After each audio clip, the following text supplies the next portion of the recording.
حي على الفلاح. If a wife has consummated her marriage, then she's entitled to maintenance under two conditions. The husband must be financially capable of supporting his wife. So if he was poor, that's rights for a divorce, but she can also relinquish that right if she has money and she can support him. So that's a possibility. And the second condition is that the wife is prepared to fulfill her legally binding responsibilities toward her husband as were previously related.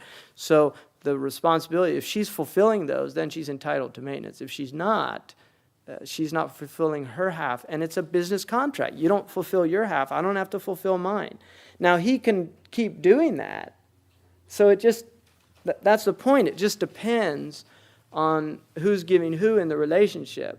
I mean, if you're in a business relationship, you can, if somebody owed you money on a certain date, when that date comes up, you can take legal action, or you can say, I'll wait on it.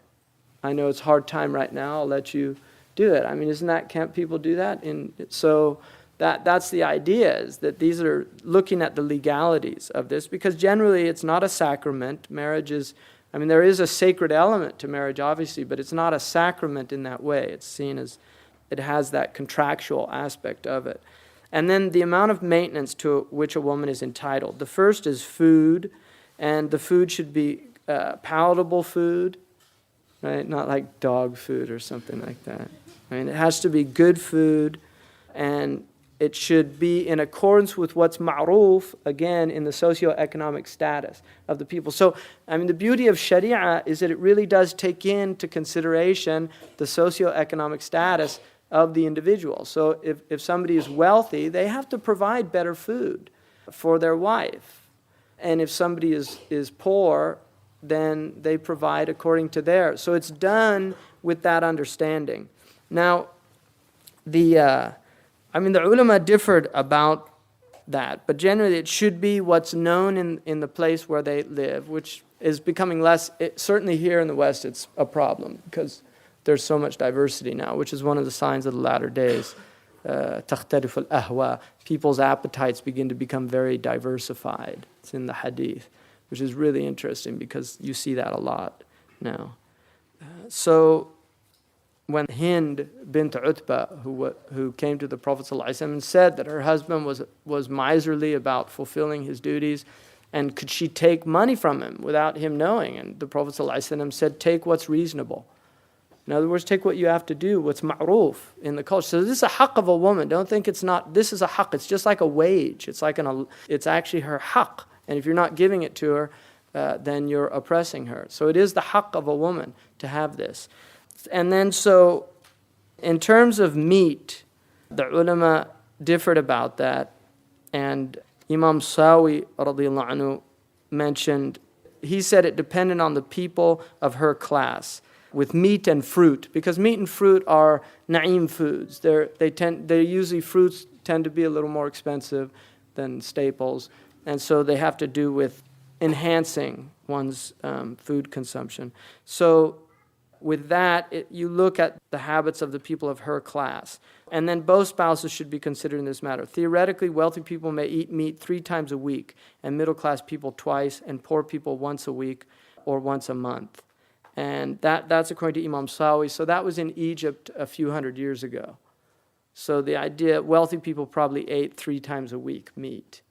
Now it's generally people, which shows you how things have changed, but that has to do with agro-business and livestock. How it's produced. It's become commodities and factories that do all this stuff. So meat is very prevalent.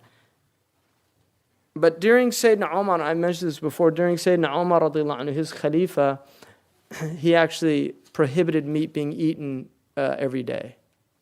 He said meat should not be eaten more than every other day. And that was actually one of his rulings in Medina, because he didn't want to see Medina becoming a city where people indulged their appetites to that degree. But that was his ijtihad. That's not a wajib. That was what he did in his city. And he might have had other considerations, financial ones, things like that. I don't know. But there's 2 hadiths in the Muwatta, and one of them Sayyidina Umar saw a man, and every day he would buy meat. And he said, "Kullu ma ishtahayta ishtarayta." Every time you desire meat, you just buy it. And the man said, "Inni qarim." Qarim in Arabic means I love meat. And Sayyidina Umar said, I'm worried that you'll become from among the people. And then he quoted the Quran, أَذْهَبْتُمْ طَيِّبَاتِكُمْ فِي حَيَاتِكُمْ الدُّنْيَا وَاسْتَمْتَعْتُمْ بِهَا. You lost all of your good deeds in this world by taking all the delight and pleasure in this world. So the idea was, don't turn this world just into a paradise. And the thing about that is the other hadith which Imam Malik mentions, which is really interesting because it puts it into an economic context. The Prophet ﷺ saw a man once who had a pot belly, and he said that would be better if it was on somebody else, which is an amazing thing to say if you think about that.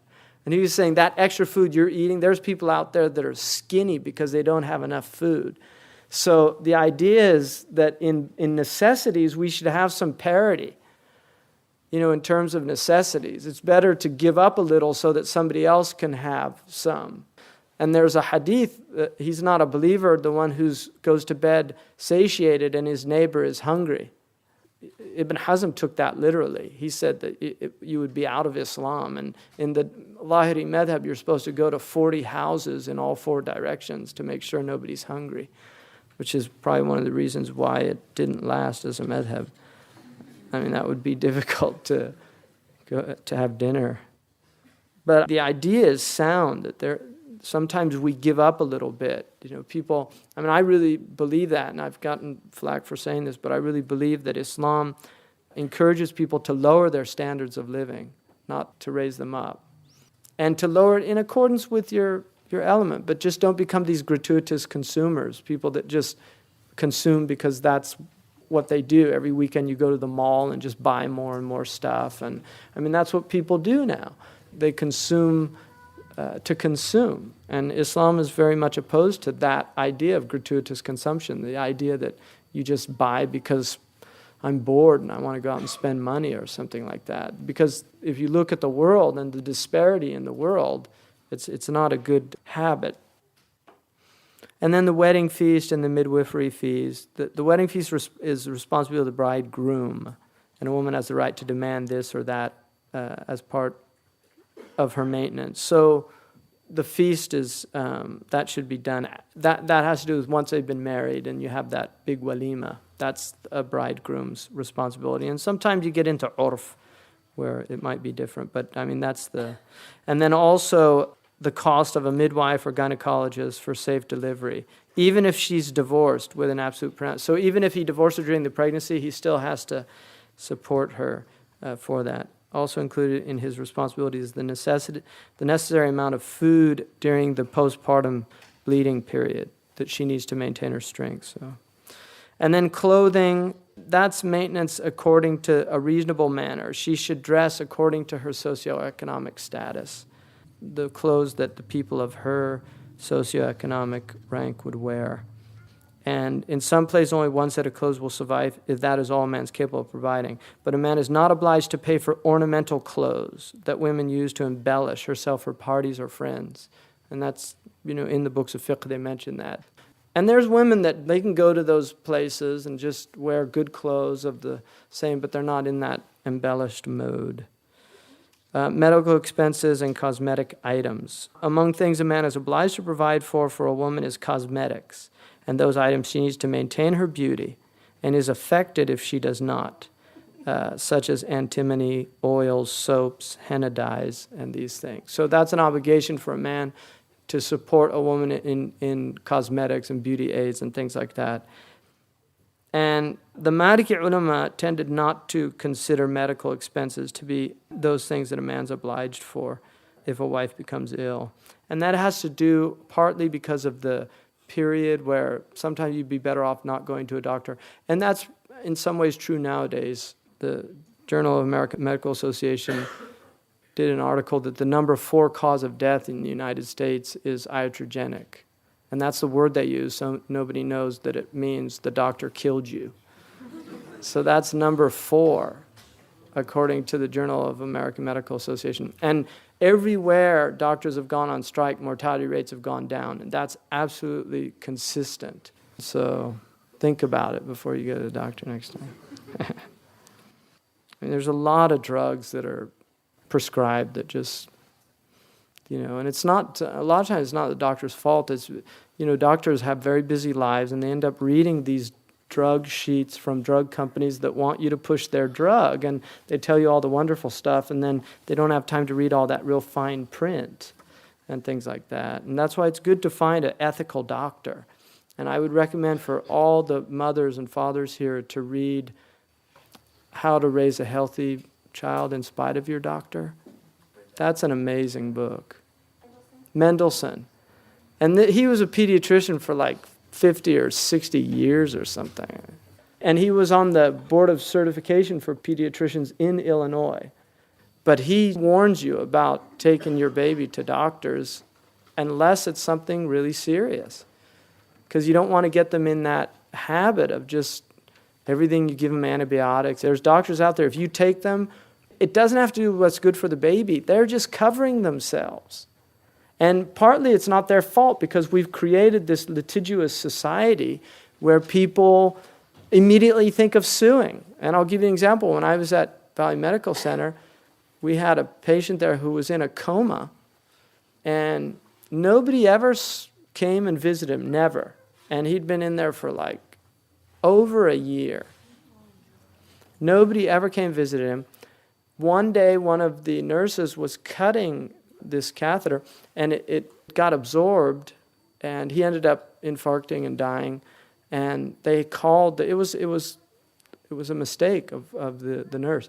So they called, and suddenly all the family members were there, and they were suing for emotional, all this thing. And, it was just, but unfortunately, there's a lot of people out there, and the society has just generated this. And partly it's just corporate mentality because people don't feel like they're suing people. They're suing big corporations. But who do the corporations get? You end up paying. It's all of us that end up paying for it. That's what people don't understand, is that the system is worked out. The corporations, they won't eat their losses. They get it for other people to eat their losses. So it's a very, very terrible cycle that people get into. But, I mean, generally, Sheikh Sadiq al-Ghiryani, who I really trust, he thinks that we should consider it an obligation.